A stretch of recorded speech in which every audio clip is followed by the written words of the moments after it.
Good evening. Yes, we're here in Doncaster with a live audience. It's been Jeremy Hunt's spring budget today. We don't care what people in Westminster think. We want to come out and meet real people in the country to get their reaction. Now, there was our Chancellor. He was so breezy. He was so jolly. He was so optimistic. I mean, he wasn't quite as boosterish as Boris, but for all the world, you wouldn't have thought this is one of the biggest strike days we've had in the last 40 years. You wouldn't have thought the London stock market was plummeting, the worst it has since the beginning of the pandemic.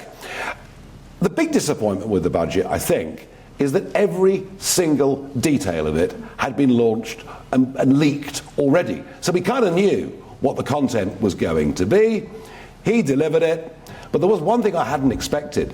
A Brexit pub guarantee. Well, how about that? Now, I mean, if ever there was something to cheer up Nigel Farage, surely it was that.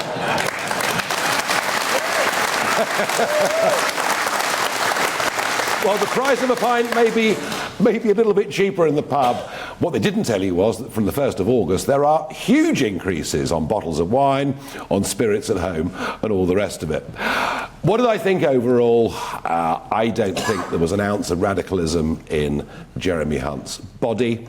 I think the truth of it is that the tax burden will continue to go up. We are now, as individuals, particularly those that are working, more taxed than we've been at any time since Clement Attlee was there in number 10, and we're going back 70 years. There were one or two things that might work. You know, the childcare reforms, if that gets more women back to work, that is a very good thing. But I thought Hunt's demeanour against the reality of where we are made a very, very big contrast. But here we are in Doncaster, and we're in a place where there are 3 parliamentary constituencies, and one of them went Conservative in 2019. And Nick Fletcher is the first Conservative Member of Parliament in the Doncaster area for 55 years. He represents the Don Valley, and if you believe the pollsters, he's going to get wiped out at the next general election. They're all going to get wiped out at the next general election. I did say, if you believe the pollsters.